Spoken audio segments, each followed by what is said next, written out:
A ver, profe, mientras. Bueno, ¿están viendo una foto de Molino? No, estamos viendo la carpeta. Ahí.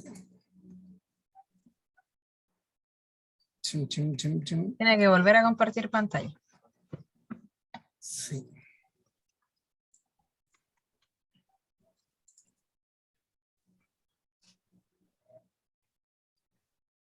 Supongo que ahora sí. Sí.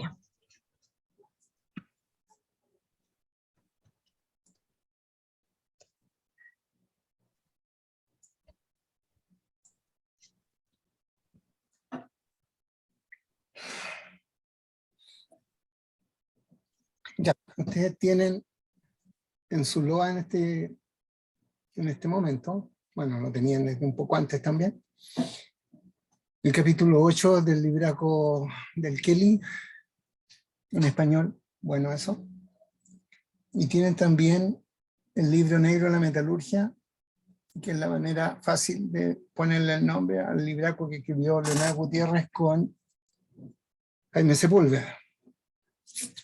Porque de ahí vamos a empezar a sacar información para nuestra próxima gran etapa, que se llama la reducción fina de tamaños, también conocido como molienda. Como yo he hablado puras ventajas y flores acerca de la trituración, porque el chancado lo hace todo eficiente y gasta muy poca energía. Esto es pasar la pared y mirar para el lado y darse cuenta de que, oye, al lado, qué manera de derrochar energía, porque en el lago de molienda, como les he contado, todo es energía. Y la cantidad que ocupamos de energía para realmente hacer una reducción de tamaño, que es el objetivo, es muy poca, 5, 10% del total. ¿Ya? Así que realmente, dado esa tremenda realidad, los viejos se dieron cuenta que había que ponerle más seso al análisis de lo que era la reducción de tamaño fina. Se le empezó a meter modelos para poder un poco poder modelar, si es que me permiten repetir la palabra, modelar al proceso, poderse dar cuenta de qué relaciones había entre la energía y la reducción de tamaño, y cómo ella se expresaba en una forma matemática para poder yo analizarla y bien usarla. Entonces, por eso necesito que de alguna manera, en algún rato libre, lean información acerca de las relaciones tamaño-energía en lo que es molienda. Entonces, una de las maneras entretenidas de hacerlo es en este libraco, que es el Kelly. El Kelly tiene frases tan nobles como ley de la fuerza de Anthony. Dice, comillas, no lo fuerce, consiga un martillo más grande.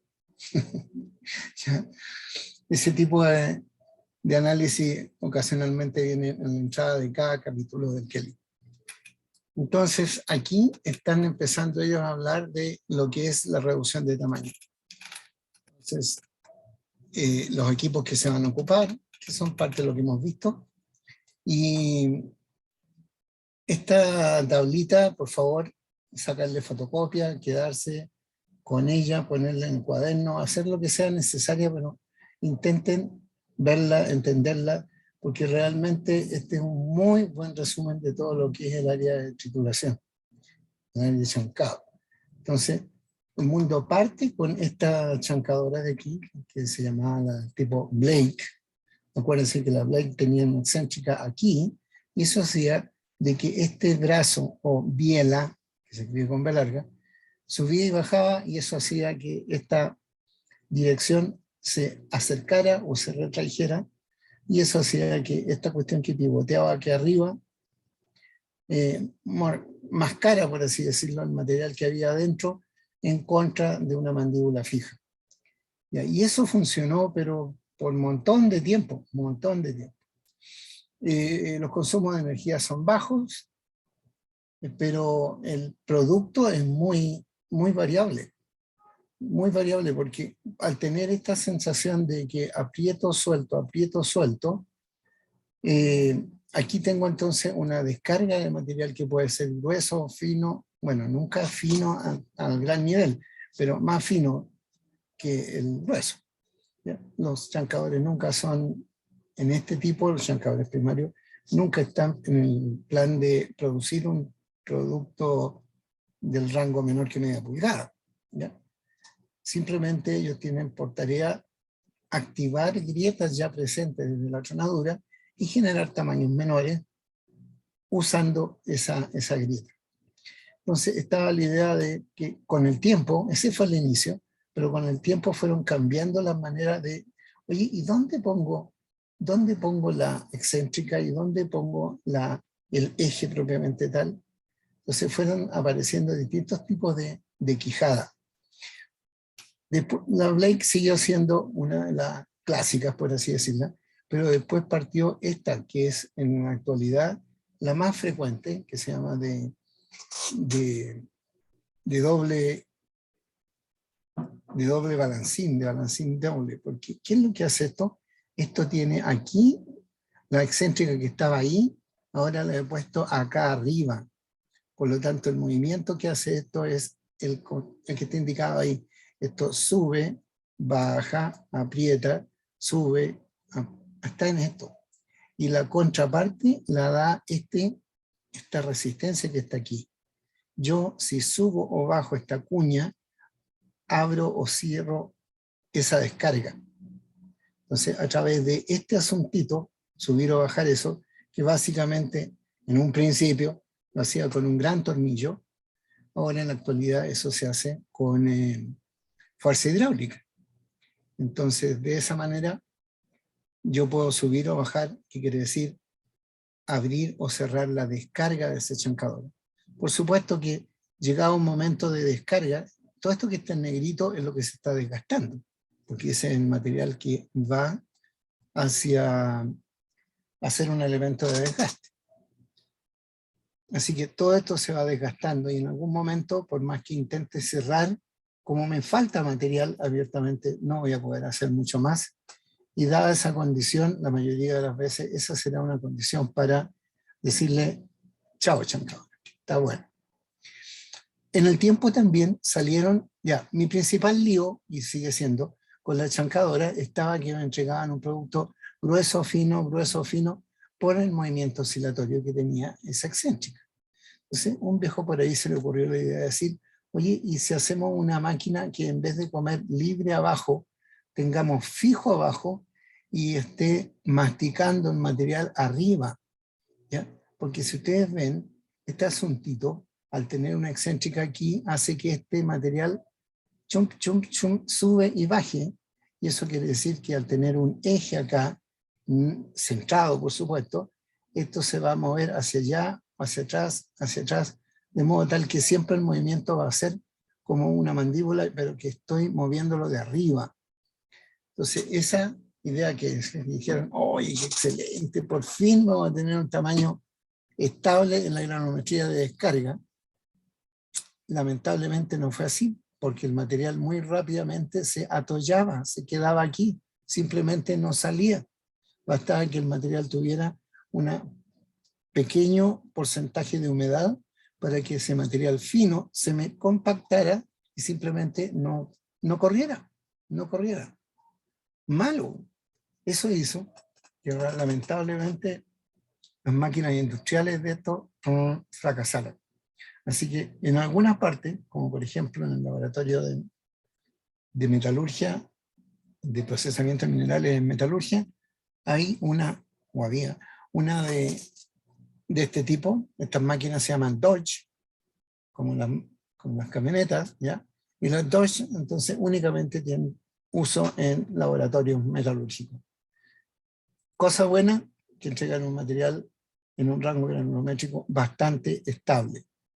Cosa mala, se atoñan. Después venían entonces las chancadoras giratorias. Aquí hay una forma clásica de ella. Acuérdense que esta está colgada de aquí, del spider se llama, como araña aquí arriba, y todo este material que está aquí, el tronco cónico que se llama poste, se está moviendo y se está moviendo acéntricamente, no está centrado. Por lo tanto, él va teniendo un movimiento de precesión en el nombre exacto. ¿Ya? Es como el eje de la Tierra, por así decirlo.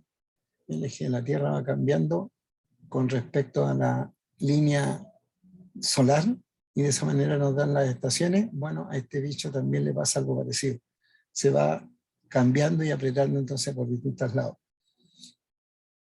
Algo lo hemos conversado, y son entonces, de todas las anteriores que podrían ser llamadas chancadoras primarias, las de más uso, tienen buena capacidad, las tienen casi todas. Son más caras, obviamente. Después viene entonces el plan de decir, oye, pero necesito tamaños más finos que los que pueda dejar pasar esto. Y para eso entonces salen las chancadoras de cono, que se empiezan a ocupar en el rango de de chancado secundario, que van a tener nombre estándar, o chancado terciario, que se van a llamar cabeza corta, o shorthead, y aún son básicamente el mismo equipo, pero tienen la única diferencia en lo que es el interior de este equipo. El interior de una chancadora se llama la cámara de chancado. Y la cámara de chancado entre un estándar y una cabeza corta es básicamente que el estándar tiene capacidad para recibir un grueso, este que está aquí, pero no tiene una gran cantidad de su trayectoria destinada a ser fino, como lo estoy tratando de indicar aquí con mi mouse. Esa parte donde están los dos negritos así juntitos, esa parte es la que debería de producir la mayor cantidad de abrasión, atricionamiento y producir el fino. En cambio, la cabeza corta, si bien no tiene gran capacidad de admisión, una roca grande no cabe aquí, pero una vez que entró, le da una gran cantidad del recorrido, la da en esta condición de ir prácticamente apretándose casi, no puede pasar eso, casi tocándose mandíbula fija, hasta que está fuera acá, con mandíbula móvil. Por lo tanto, produce un producto bastante más fino que el que me podría haber entregado esta. Ambas nacieron en el momento en que se estaban ocupando baja potencia. Por lo tanto, el perfil granulométrico que había todavía salía bastante grueso, intermedio, fino. En los últimos 20 años, ¿sí?, abiertamente lo que esto cambió, más que el concepto, cambió la potencia, ponerle más potencia a la forma de darle más velocidad. Y al darle más velocidad, en que esto se está moviendo más rápidamente, el producto salió abiertamente más estable, en un rango granulométrico mejor. ¿Ya? Uno de los que inventó ese asunto fue la marca Giradisc, que fue los que le dieron mayor velocidad. Pero eso fue el primero. Posteriormente, estas marcas de aquí, que son la Metso o la Sandvik o cualquiera otra, se pusieron con gran cantidad de HPs a lograr entonces lo que originalmente había puesto la primera, en el Giradisc. Después estaban un tipo de chancadoras que se podrían llamar chancadoras de rodillo, en que el material llega y es apresado contra una superficie dura por una rueda o disco que puede ser dentado o puede ser liso, de modo tal que la roca, al ser presionada por eso, no le queda más que destruirse. O bien echar el material y que conforme va dando vuelta y chocando contra superficies duras se va rompiendo.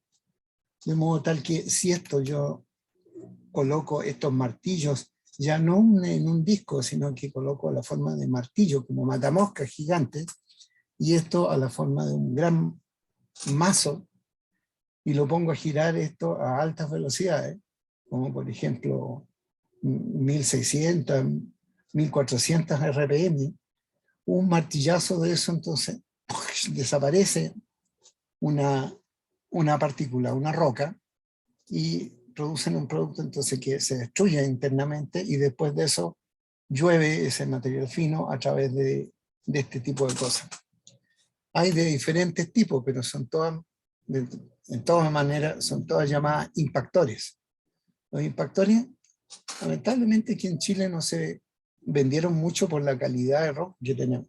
Pero, por ejemplo, en Brasil, una gran cantidad de minas y de procesos y de producción de tamaño la hacen impactores. Por supuesto que allá hay preciosas pizarras, hay un tipo de roca que es abiertamente distinto al nuestro. No existe roca primaria abiertamente en el Brasil, sino que a un montón de profundidad. Así que, dado el tipo de material, entonces estaba el tipo de proceso. Finalmente estaba también en el tipo de los impactores, que yo eche el material aquí por este centro, y esto está dando vuelta con mucha velocidad. Entonces la toma y ¡shum!, la dispara contra las paredes. Y en las paredes hay entonces elementos de desgaste, y hay más rocas que han quedado pegadas ahí.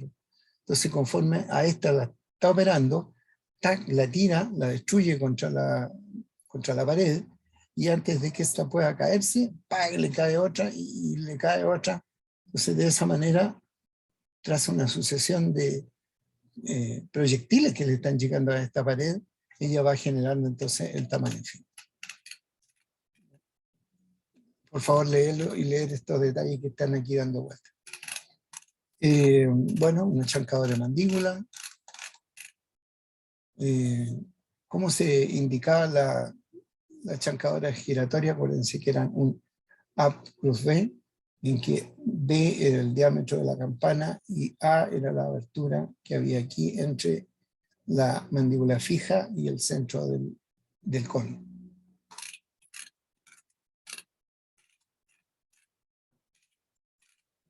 Hay impactores, pero gigantes grandes. Esto se ocupa para moler carbón. Y llegamos a nuestro siempre conocido entonces molinos. Los molinos, nombre completo de un molino, molinos rotatorios, porque después en el tiempo hemos inventado otro tipo de molinos, pero estos son el 90-95% de los molinos que usamos en el área minero-metalúrgica son de este tipo de molinos. Les llamamos molinos rotatorios, o nos saltamos la palabra rotatorio y le decimos simplemente molinos. Y les hacemos alguna diferenciación por el elemento que tienen y por la posición que ocupan en el proceso. Entonces voy a tener molinos primarios, molinos secundarios y molinos de alta fineza o molinos de repaso. Dentro de los molinos primarios estaban los molinos sal, o estaba algo que también se encargaba de romper los tamaños más gruesos, que eran las barras. Por lo tanto, yo voy a clasificar dentro de los molinos primarios, secundarios y terciarios. Los primarios los voy a separar en el ¿qué hace la molienda? ¿Qué elemento hace la molienda? Y tengo dos respuestas. Uno puede ser bolas de tamaño muy grande, ¿ya? 5, 5,5 y 6 pulgadas, por decir una pulgada, 2,54 centímetros, así que 6 pulgadas vienen siendo ya una roca, una bola grandotota, que vienen siendo cerca de algo menos de 15 centímetros de bola, en acero. Así que una bola que viene cayendo con alta velocidad sobre ti, que eres una roca que está esperando abajo, en el pie de la carga, simplemente no le queda más que romperse. La alternativa entonces anterior, y eso que acabo de escribir se llama la molienda sal. La alternativa anterior está en el molino de barras. Los molinos de barras tienen dentro de sí barras de acero, de distintos tamaños, porque yo estoy cargando día por medio, por así decirlo, ojalá con la más alta frecuencia, pero día por medio, cada 2 días sí, 2 días no. Cargo barras, la barra de mayor tamaño, para saber cuál barra, qué diámetro de esa barra, ocupo una fórmula que dio nuestro amigo Fred Bond. Él dio una fórmula para calcular la barra de recarga, la barra con que voy a cargar frecuentemente. Y esa barra obviamente se va a ir desgastando y va a generar entonces un collar o un perfil de barras con distintos diámetros. ¿Qué me va a generar esto? Que las barras con distintos diámetros va a generar huecos de distintos diámetros también. Entonces el espacio que queda entre dos barras o tres barras, o sí, tres barras pueden ser, va a ser entonces cada vez distinto y no va a haber posibilidades de que una partícula que yo deseo moler se esconda en ese espacio, porque todos los espacios van a ser distintos según se vaya moviendo la carga del molino. Entonces por eso no me funcionaría tener todas las bolas o barras del mismo tamaño, porque se esconderían entonces ahí las partículas. Pero en este momento y en todos los molinos de barras y también de bolas se van a cargar entonces un diámetro de recarga, y ese tamaño de recarga va a generar lo que se llama un collar, que es una distribución en el tiempo desde la barra o bola más grande hasta la barra o bola más chica. Generalmente las más chicas, en el caso de las barras, cuando yo aprecio que hay una barra que partió entrando de 4 pulgadas, 10 centímetros, de 4 pulgadas de diámetro, y ya al fin de cuentas la empiezo a ver, cuando miro el molino por uno de los extremos, empiezo a darme cuenta que hay como una gran lanza, una barra muy afilada incluso, flaca, de 1,5 pulgadas, ya abiertamente esa barra entonces está haciendo poco trabajo adentro. Estoy incentivando un riesgo, porque esa barra podría llegar a doblarse al interior del molino y que me atorara el movimiento de las barras y generara un gran espagueti dentro del molino. Obviamente no quiero que eso me pase. Entonces, cada cierto tiempo analizo cuál barras están como para sacar, las tomo con un estrobo y las saco. Eso entonces define a un molino de barras. La opción a ella es o molino secundario o molino unitario, es tener un gran molino de bolas, como el que se ve inmediatamente al lado, en el plan B, en la foto B. En la foto B muestra entonces a un molino de bolas que tiene al interior bolas de distintos tamaños adentro. El material está entrando por este tubo que está aquí doblado, por ahí entra pulpa con mineral, más agua. Entonces ese material entra, ¡pum! ¡Pum! Le cae toda la catarata de bolas, le cae toda una catarata de bolas, y se va rompiendo, ya sea por impacto, por presión, por abrasión y o por cizalle, cualquiera de esos elementos entonces que hacen que bolas se estén moviendo dentro del molino, hace que la reducción pase. Este nivel debería estar cercano a esta abertura. Estas aberturas las voy a llamar muñones o trunnions del molino. Y por ahí tanto entra como por ahí tanto sale. ¿Ya? Hay ahí una hélice que está con su resalte puesto de manera tal que si se me alcanza a querer salir una bola, esa hélice la devuelve nuevamente al molino y no la deja salir. Pero por ahí debería estar saliendo entonces un fuerte chorro de pulpa que tiene el material molido, fino y también grueso, por supuesto. Pero eso va a caer entonces a un cajón al cual voy a colocar ahí un clasificador de tamaño. Algunos tipos de procesos requieren tener sucesivos tipos de molienda. Entonces, la molienda la puedo realizar con materiales gruesos, con bolas grandes, y con bolas chicas, los tamaños finos. Entonces, hubo en algún momento, en la actualidad En la actualidad creo que nadie está ocupando los molinos de doble cámara.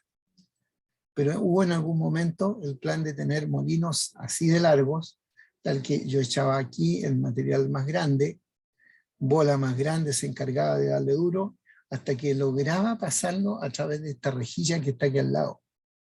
Esta rejilla que está aquí se llama parrilla.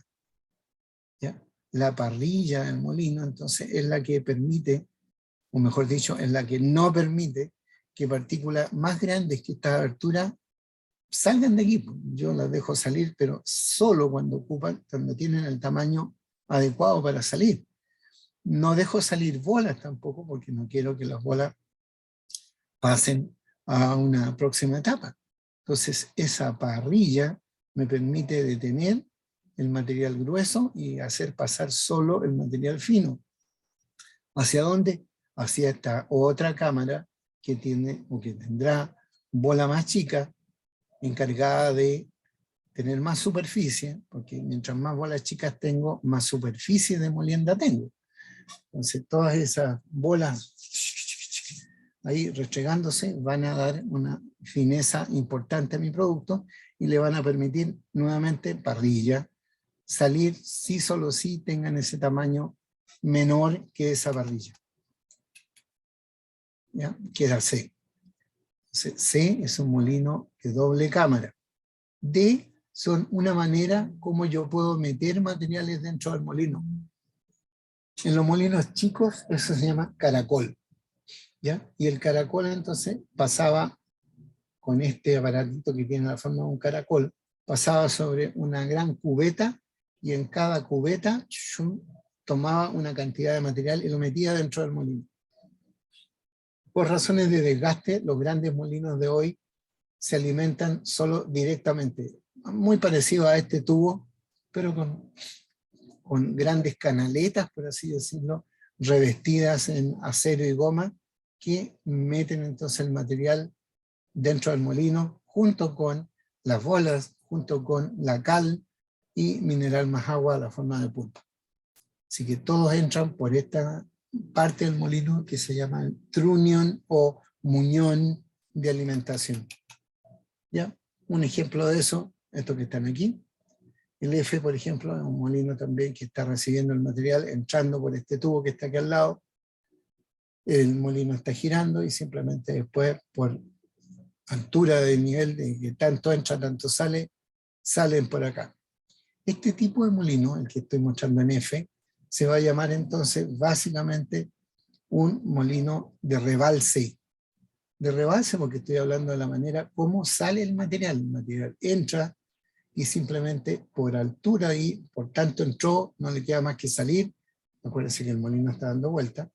Entonces el molino hace que la pulpa rebalse y salga por este lado. ¿Ya? G es un molino. Ya, en este molino nunca he colocado, en el molino de rebalse, nunca he colocado ningún elemento que esté condicionando la salida. Simplemente el material entró, tuvo la posibilidad de salir y salió. Acá va a haber algo que va a condicionar, oye, ¿y estuvo bien que saliera o no? Porque si estaba bien, quería decir, es fino, perfecto, vaya destino. Pero si está grueso, lo más probable es que lo voy a revolver nuevamente al molino. Voy a tener entonces una carga circulante sobre ese molino.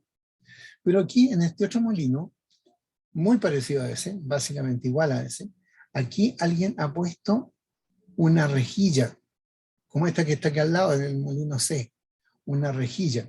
Entonces el material va a tener que ser más fino que esa rejilla para poder salir.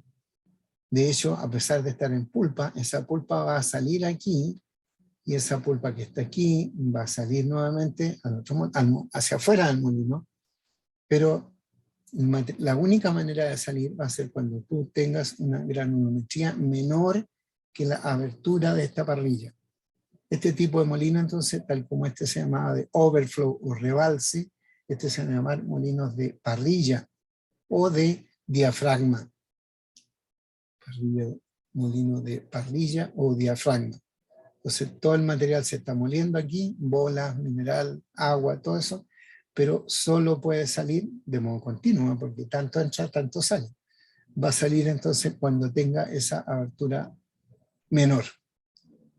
Este de acá es un molino de barras, pero la sorpresa de este molino de barra, los molinos de barra, 9 de cada 10 o más todavía, son del tipo overflow, como este.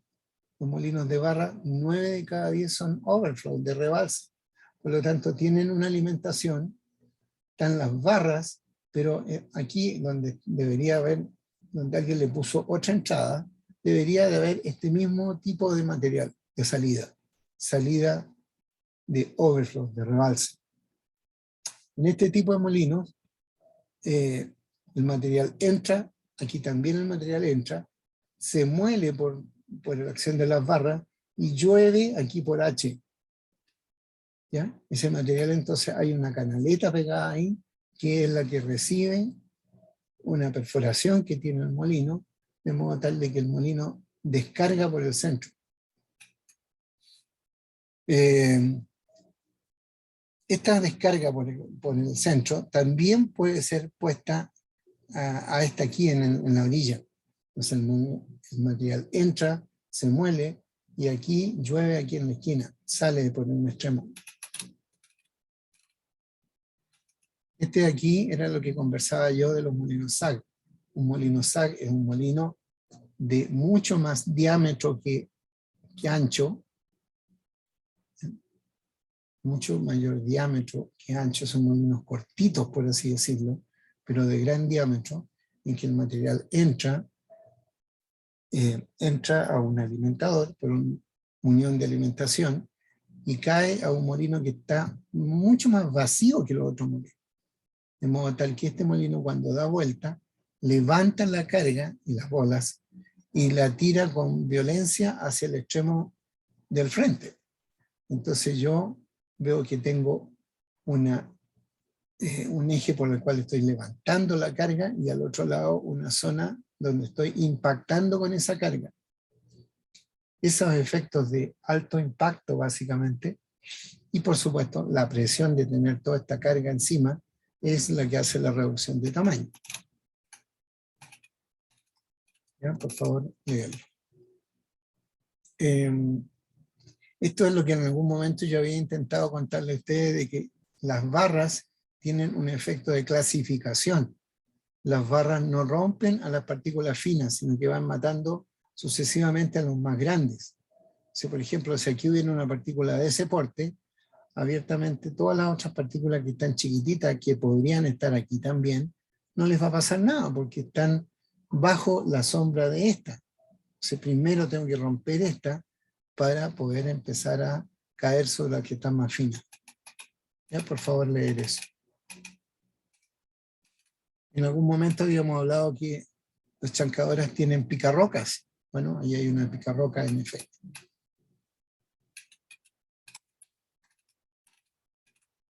Esos son molinos de rodillos, pero no como nosotros lo estamos ocupando en este momento. Los molinos que nosotros estamos ocupando de esta forma se llaman los molinos de alta presión, los HPGR. También en algún momento les conté de que los 9 de cada 10 molinos, o más todavía, son del tipo molinos rotatorios, como los que acabamos de describir. Pero en algún momento alguien dijo, oye, ¿qué pasaría si lo mismo que estamos echando carga en un molino, pero en vez de estar rotándolo, que me hace gastar mucha energía en romper bolas y material de desgaste dentro del molino, ¿qué pasaría si yo tomo ese molino y le hago como un shake, así, chas, chas, chas, chas? Necesito...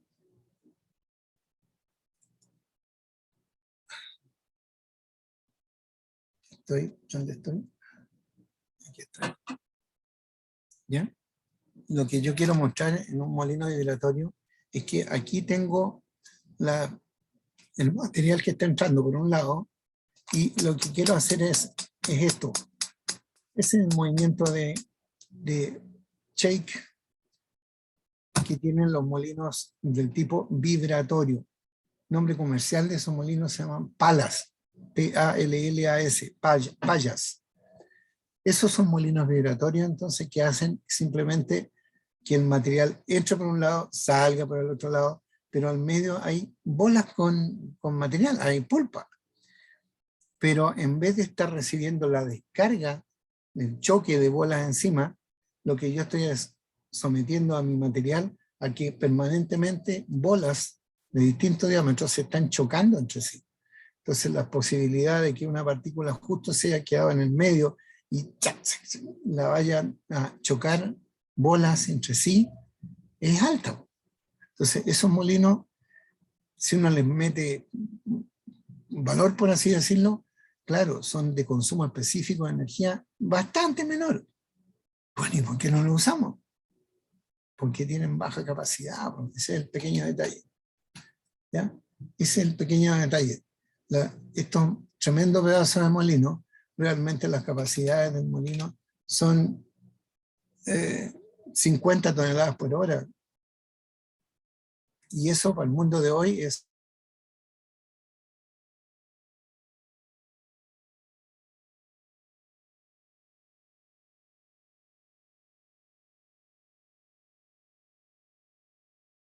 toneladas por hora. Entonces, ese tipo de molino, muy bueno, pero no me sirven lamentablemente. ¿Ya? Aquí dentro de este mismo plan están las variables operacionales de más uso dentro de un molino rotatorio. El volumen de la carga, el tamaño de los medios de molienda. Así que, por favor, léelos todo eso. En algún momento yo les voy a hacer llegar una guía de ejercicios que trata de eso. Ahí está el tamaño, la selección del tamaño de los medios es una aveniencia entre dos factores en conflicto. Cuando coloco bolas más chicas, aumenta el área de superficie para molienda, aumentando la capacidad. Por otra parte, al aumentar el tamaño de las bolas o barras, aumenta la fuerza que se ejerce entre la superficie de molienda. Por lo tanto, puedo romper partículas más grandes. Ya, los molinos adentro, les contaba, tienen elementos de desgaste que están pensados a que sean ellos los que tienen que desgastarse, y que el casco del molino, que es lo que sujeta el molino propiamente tal, no se me destruya, no se me consuma. Entonces, para eso coloco placas de acero de muy alta calidad al interior del molino, que están apernadas al cilindro del molino, con dos funciones. La primera es la función de proteger el casco del molino, el cilindro. Y la segunda, y tan importante como la primera, es permitir que la carga, cuando el molino está girando, la carga suba en dirección a donde está girando, suba y desde arriba, pum, caiga sobre el pie. Aquí se forma un pseudo riñón, porque tiene esa forma, un riñón de carga. Entonces el material sube por el hombro del riñón y se deja caer sobre el pie del riñón. Entonces ese movimiento de subida, cascada, catarata, ¿ya?, sobre el pie del riñón es el que genera realmente la transferencia de energía rotatoria hacia energía de ruptura. ¿Eso es lo que quiero? Sí, eso es lo que quiero. ¿Ya? Entonces, para incentivar esto que sea capaz de levantar, yo genero revestimientos que tienen cototos por dentro, ¿ya?, que tienen levantes, ¿ya? Un levantador del interior de un molino tiene por tarea levantar la carga lo más alto posible para desde ahí dejarla caer. Si fueran lisos, la carga subiría, pero bajaría de inmediato.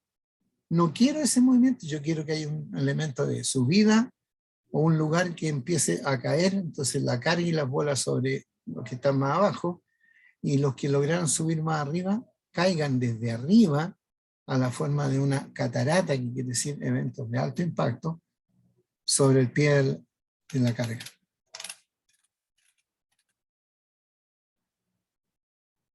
Ya, por favor, leer todo eso. Consumo de metal.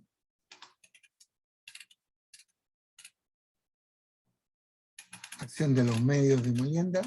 Eso era lo que les contaba recién. Estos cototitos que están aquí están hechos para, primero, que el revestimiento dure más, no a la forma de un revestimiento más grueso y liso, sino que faciliten el levante de la carga y la dejen caer desde arriba, pax, al frente. Si esto fuera un reloj, ¿ya? Ahí están las 12, las 6, las 3 y las 9. Lo que yo quiero es que el material se desprenda aquí cerca de las 2:30, 3, y que caiga sobre la hora 7 aproximadamente, 7 o 8, que caiga, que impacte aquí. Si impacta más arriba, lo más probable entonces es que esa bola esté pegando como bola sobre una parte del molino y dañando potencialmente esa parte del molino, o dañando a la bola por tener un choque acero a acero. Entonces yo no quiero levantar tanto el material para que choque sobre el acero, sino que caiga en el pie de la carga. En el pie de la carga. El pie de la carga va a estar aquí y el hombro de la carga va a estar aquí, en este lado. Entre las 2 y las... Entre la, no sé, por 1:30 y las 2:30 está el hombro. Ya hasta ahí yo espero que el material suba y ejerza una caída libre con velocidad desde ese lado hasta el pie de la carga. Para eso entonces puedo elegir distintos tipos de resaltes, de levantadores o resaltes. Puedo ocupar estos ondulados, puedo ocupar este tipo de levantador rectangular, o altos y bajos, o traslapados. Los blindajes lisos, abiertamente nosotros no lo ocupamos porque no pretendemos simplemente proteger el casco del molino, sino que pretendemos que además haya un efecto de levante de la carga. ¿Ya? Entonces ahí se ve cómo dos elementos de desgaste se unen por un perno que se ve ahí la cabeza del perno, por así decirlo, y al otro lado donde ese perno se sujeta con una tuerca, está por fuera.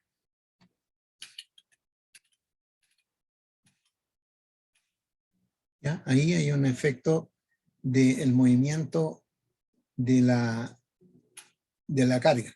Entonces, este molino que está dando vuelta hacia allá es capaz de levantar ahí puede ser una partícula, una roca o simplemente una bola, y llevarla en la forma de esa trayectoria de caída libre hasta el punto 1, que es donde yo espero que golpee.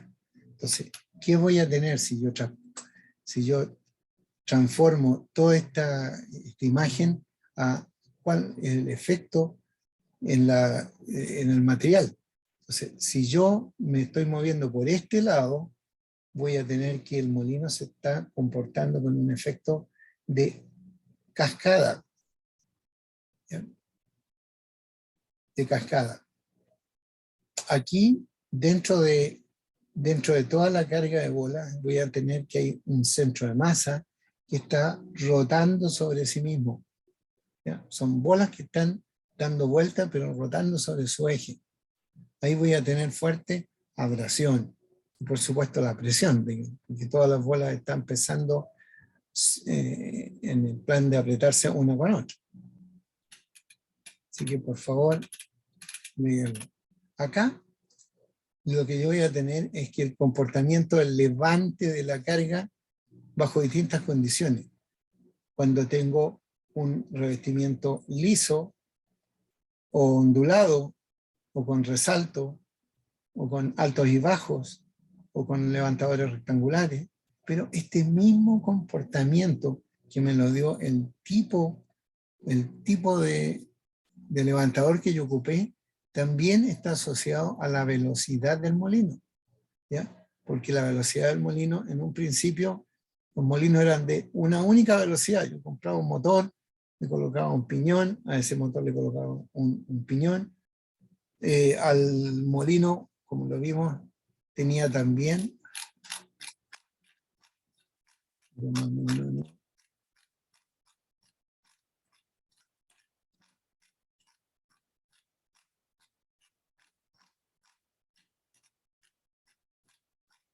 Ay, molino, por favor.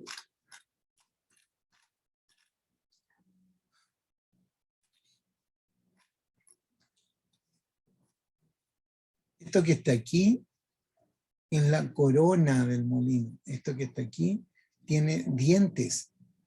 Está ahí tapado.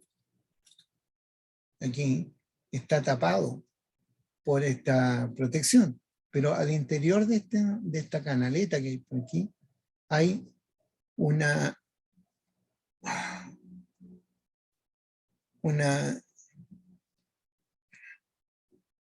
parte del molino que está dentada, hay dientes. Esos dientes conversan con este piñón que está aquí, y este piñón conversa con el motor que está al otro lado.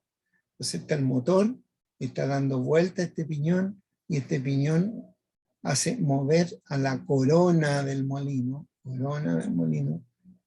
para la dirección que yo quiera. ¿Ya? Entonces, en un principio, yo tenía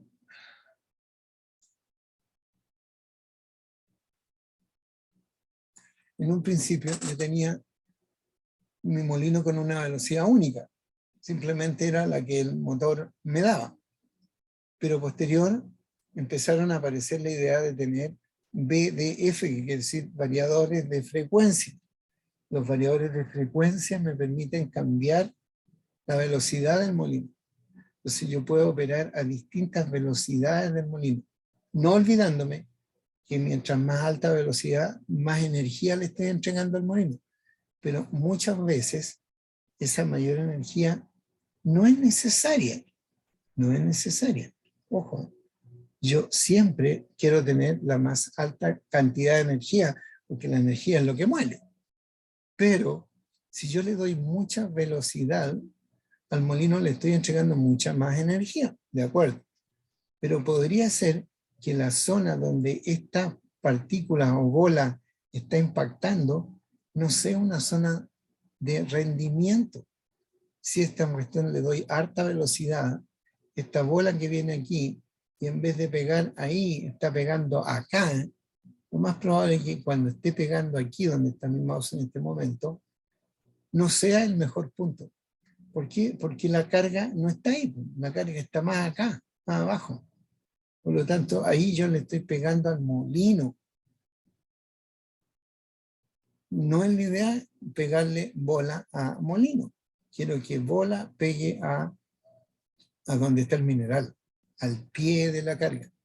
Quiero que la bola caiga sobre donde hay bolas y mineral.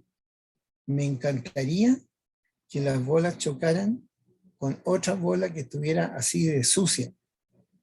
Y con eso me metí en otra variable al tiro. Porque, acuérdense, yo quiero moler en pulpa. ¿Por qué en pulpa? Porque la molienda en pulpa es más eficiente que la molienda seca. ¿Cuánto más eficiente? Uy, un 30% más de energía, 30% más de energía usaré cuando esté haciendo una molienda en seco. 30% más cuando sea en seco. Por lo tanto, me encantará siempre hacerlo en húmedo, pero siempre que se pueda. Hay procesos en que yo no puedo moler con agua. Entonces ahí me veré obligado a hacerlo en seco, teniendo consideración de que ese moler en seco me va a costar más caro. Sí, de acuerdo, pero no tengo otra opción. Tengo que hacerlo. Entonces, estábamos aquí en el monito. Si yo, lo que yo quiero es que choquen bolas sucias, que estén embarradas, que tengan una cantidad de mineral, porque en la medida que una bola cuando choca con otra choca en un punto. Por lo tanto, que justamente en ese punto hubiera una roquita que quería ser molida, difícil. Entonces, si yo embarro a la pulpa, es decir, ocupo un porcentaje sólido de sobre 70, pero menor que 80 y algo más, 82 podría ser un tope por arriba, pero bajo 82 y sobre 70, lo más probable es que todo el interior de lo que están dentro del molino estén sucios, estén embarrados, ¿ya? Y al estar embarrados quiere decir que cuando esta bola choque con esta otra, y empiezan a refregarse entre ellas por el movimiento de la carga, van a ir rompiendo todas las cosas que estén pegadas ahí al lado. ¿Y eso es lo que quiero? Sí, eso es lo que quiero. ¿Ya? Entonces, si yo llegara a subir mucho la velocidad, le voy a estar pegando aquí a sectores donde no hay elementos que yo quiero reducir. Van a ser básicamente un choque a cero, no me gusta. Sale caro y peligroso. Por lo tanto, ahí deberé bajar la velocidad para que el impacto sea en un lugar donde abiertamente haya carga. Por ejemplo, en este sector donde está mi mouse moviéndose. ¿Ya?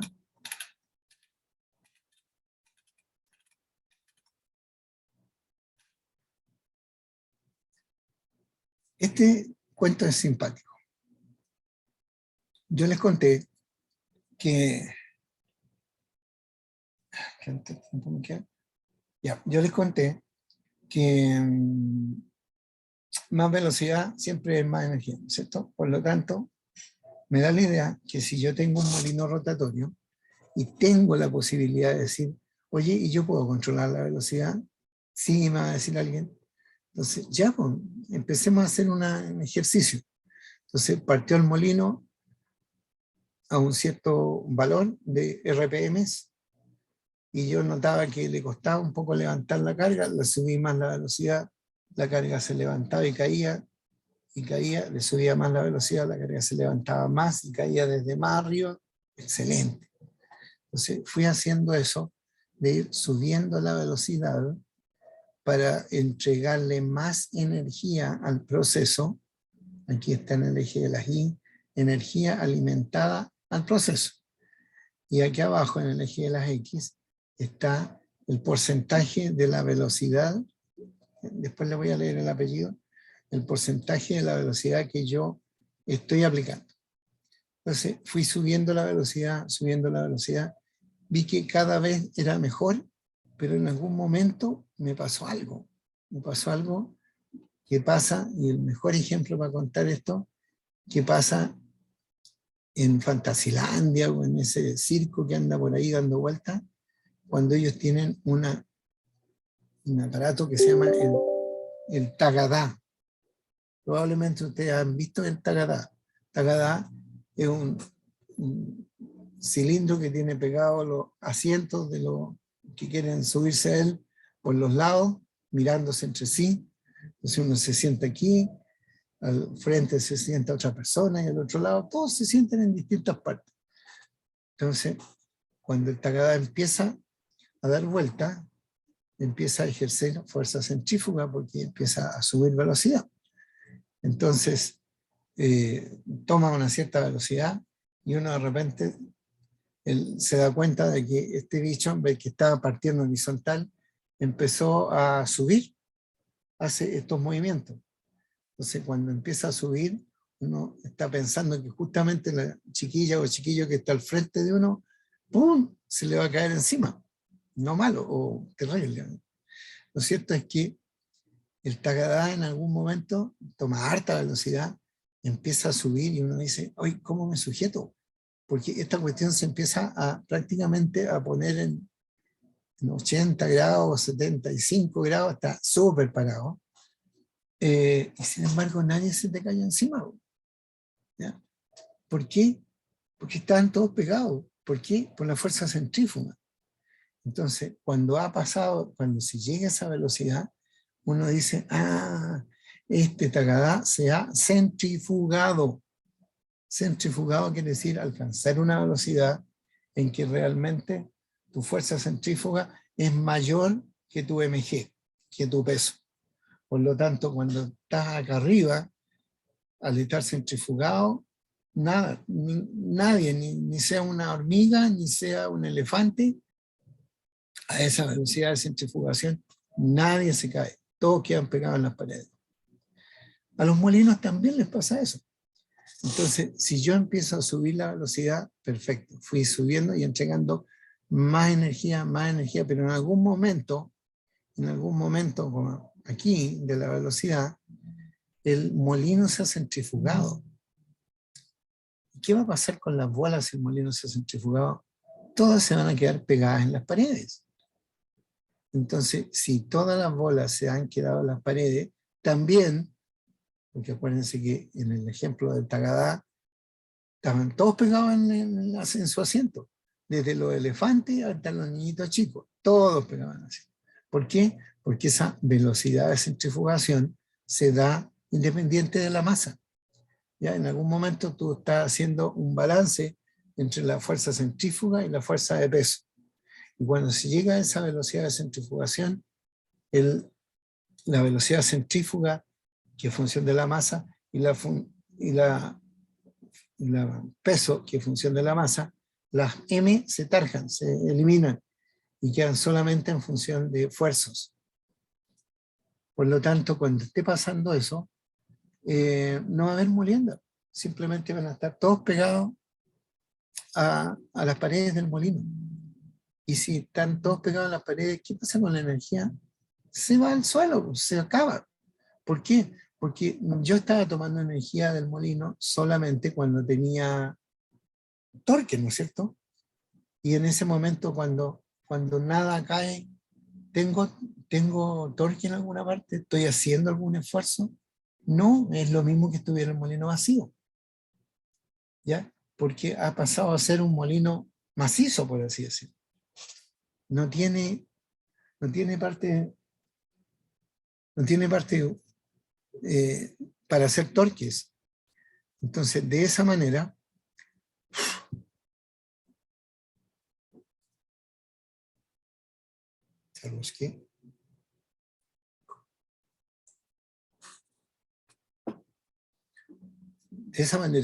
el molino, me di cuenta que, rápidamente empezó a perder potencia.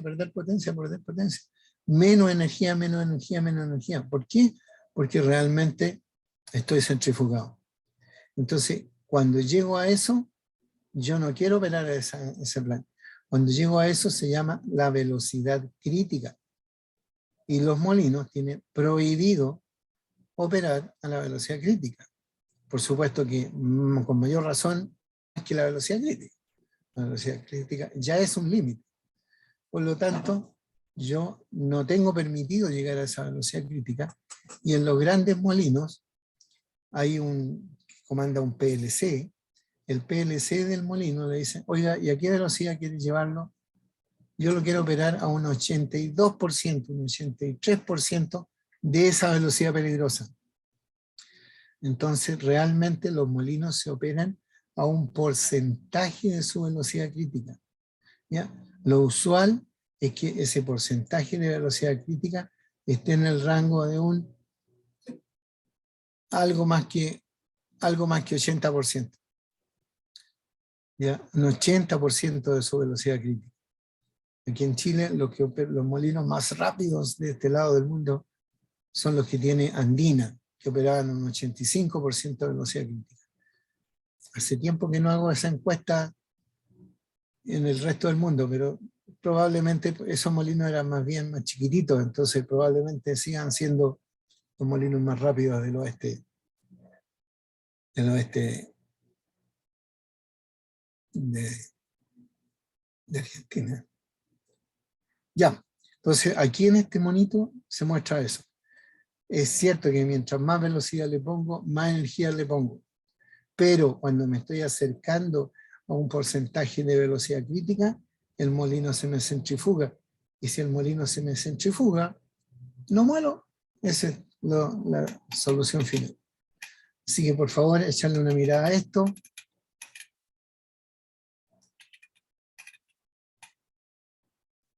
Ahí donde dice circuitos, es lo que nosotros vamos a terminar en algún momento haciendo. O sea, ahí dice, ve, un circuito, ¿por qué no? Está en el circuito de la molienda 28, este que está aquí. Circuito convencional, figura 821A, este que está aquí. Entonces, ¿qué pasa aquí? Hay un molino, hay un chancador primario que alimenta a una etapa secundaria. En una etapa secundaria viene la terciaria, pero junto con la secundaria y terciaria yo puedo colocar un arnero. Acuérdense, los arneros, tal como decía la prueba, son los mejores amigos de los chancadores. Entonces yo coloco un arnero y el arnero me deja pasar solo el material fino y el material que es grueso me dice, no, pues tenéis que volverlo al terciario. Entonces tengo el terciario hablando con el chancador, haciendo un circuito cerrado. Circuito cerrado se llama el circuito tal en que el material que no cumple su especificación vuelve al mismo equipo que le generó el tamaño. ¿Ya?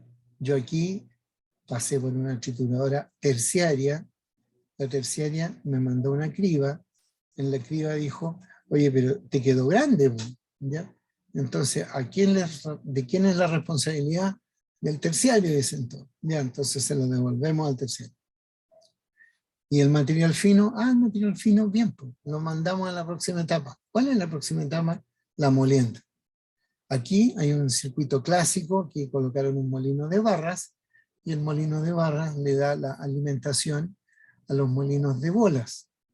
Realmente, ahí hice un ejemplo de en el área de molinos, los únicos molinos que producen producto final de modo importante son los molinos de bolas. Los molinos de barras no producen producto final. Por lo tanto, un molino de barras lo alimenta hacia un molino de bolas. El molino de bolas produce un producto que yo lo voy a mandar a un clasificador de tamaño que se llama hidrociclón. El hidrociclón va a decir, este material salió de tamaño perfecto, va a concentración, pero este tamaño te quedó grueso, así que tengo que devolvérselo nuevamente al molino de bolas. Los molinos de bolas están operando en circuito cerrado, y todo esto que está aquí en la última etapa se llama un sistema de molienda clasificación. Ya deja de llamarse un molino o un clasificador, sino que se llama un sistema de molienda clasificador. Lo que está aquí abajo es otra alternativa, que durante algún tiempo se vendió también como tal, y decía, oiga, pero si su material lo permite, ojo con eso, si su material lo permite, usted traiga el material de la mina, échelo a una chancadora primaria, el material que le quedó de la chancadora primaria, métalo a un molino autógeno. Autógeno quiere decir sin bolas. ¿Ya? Quiere decir que solo las rocas consigo mismas se rompen gracias al impacto que están haciendo sobre este tipo de molino especial que tiene un gran diámetro. Entonces yo en ese gran diámetro soy capaz de subir la roca lo más arriba posible, tirarla con hartas ganas hacia abajo y romperla. De modo tal que entonces ese material lo mando a clasificación, de ahí saco el producto, lo que quedó grande lo vuelvo nuevamente al molino, y ya, ese es mi circuito. Ese circuito se vendió hace, 40 años atrás, tanto como eso, 35, ¿ya? Porque así se vendieron los molinos autógenos. Los molinos autógenos decían, oiga, no, si instáleme un molino de ese tipo a mí, y ese molino se va a evitar. No va a tener chancador secundario, no va a tener terciario, se va a saltar el barra, se va a saltar el bola y va a tener apenas un molino que haga toda esa pega. ¿Le parece? Maravilloso. Entonces, perfecto, ya dije, oye, aquí este viejito nos vendió la idea de que con un solo molino, que él dice se llaman los molinos autógenos, yo me puedo saltar toda la etapa de chancado. Tengo que tener nada más que un chancador primario y él me entrega producto. Entonces, algunos se miraron con cara de decir, ¿será cierto esta cuestión? Porque no parece muy seguro. Y lo instalaron. Pero lo que ellos esperaban pasar de ahí, qué sé yo, 1.200 toneladas por hora, porque el plan alternativo que ellos tenían sí daban esas 1.200 toneladas por hora. Si ellos colocaban chancado secundario, terciario y molino de bola, saltándose al barras, esa configuración podría darme, colocando un buen molino, podría pasarme las 1.200 toneladas por hora. Entonces, cuando yo instalé el autógeno, no, con mucho me dio 350 o 300.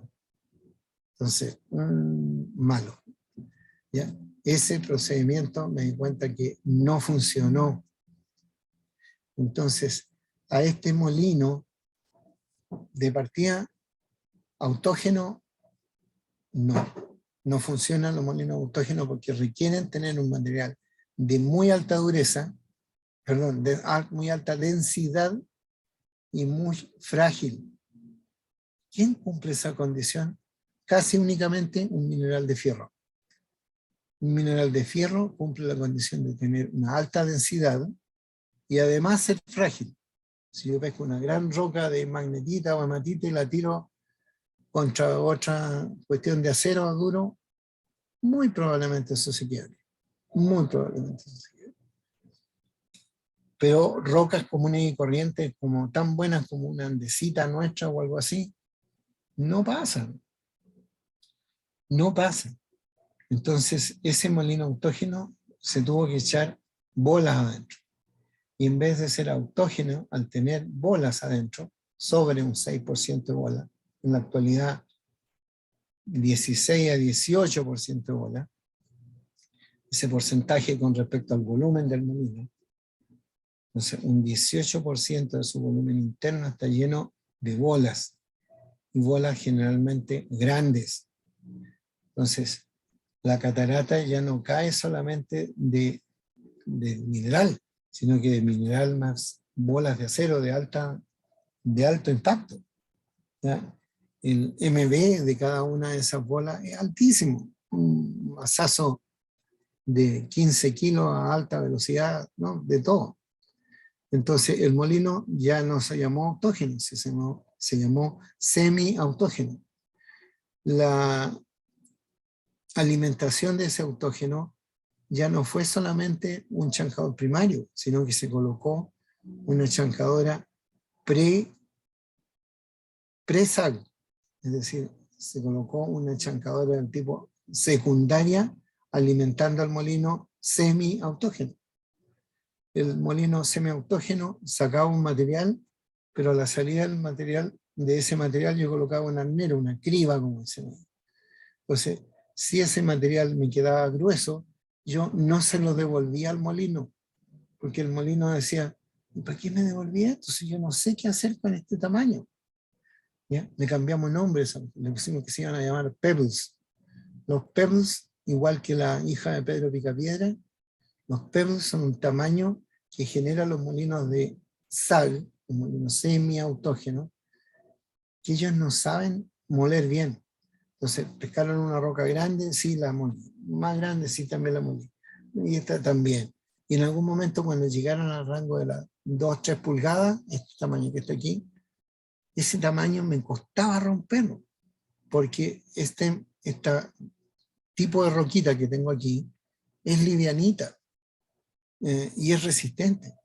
Por lo tanto, si es livianita, yo la puedo subir bien arriba y la puedo tirar con hartas ganas contra el otro lado y que no le pasa nada más encima.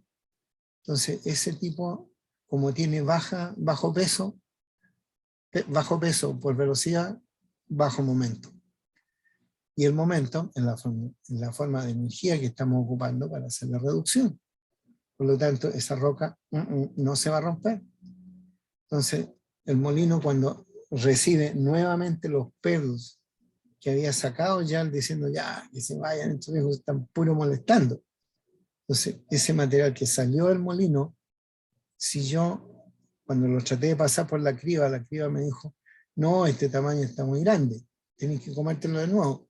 Y me lo devuelve a mí, yo, SAG, digo, ¿y qué hago yo con esto si no lo sé hacer?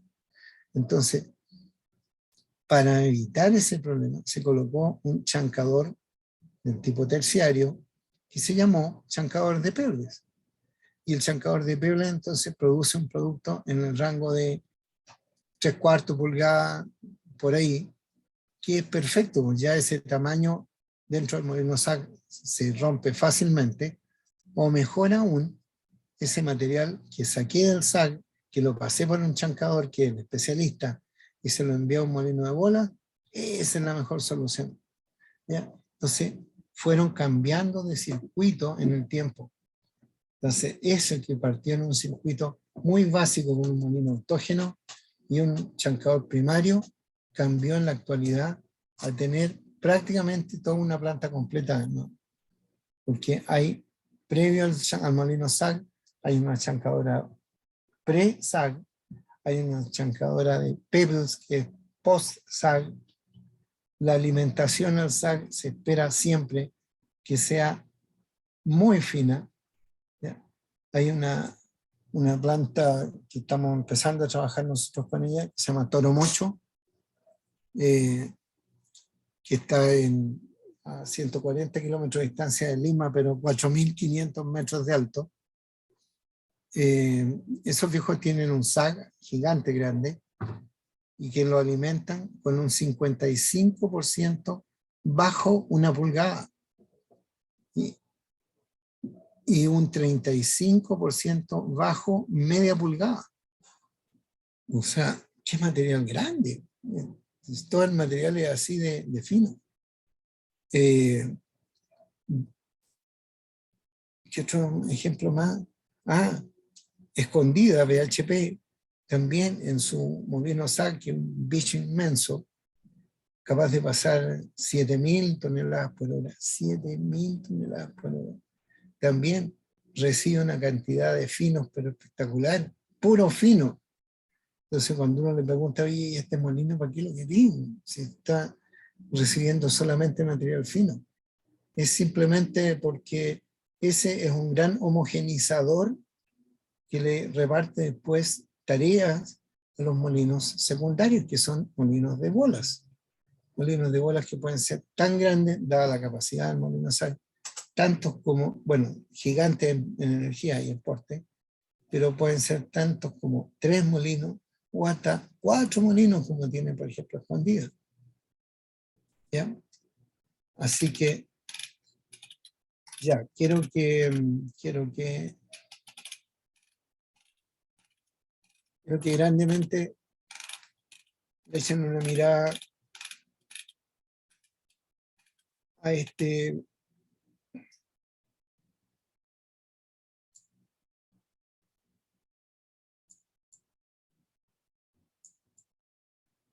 toda la parte donde está modelo, sáltensela, porque en algún momento, más avanzado la vida, vamos a hablar de ese tema. Si les queda algo de tiempo, echen una mirada a todo esto, qué tipo de fracturas.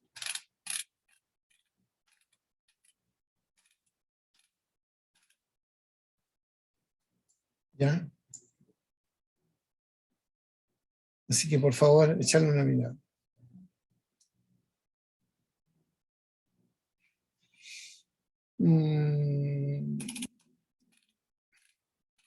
Ya, todo eso lo vamos a ver cuando veamos modelos matemáticos de la moneda.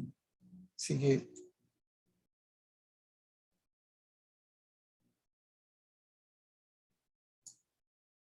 ya pequeñitos.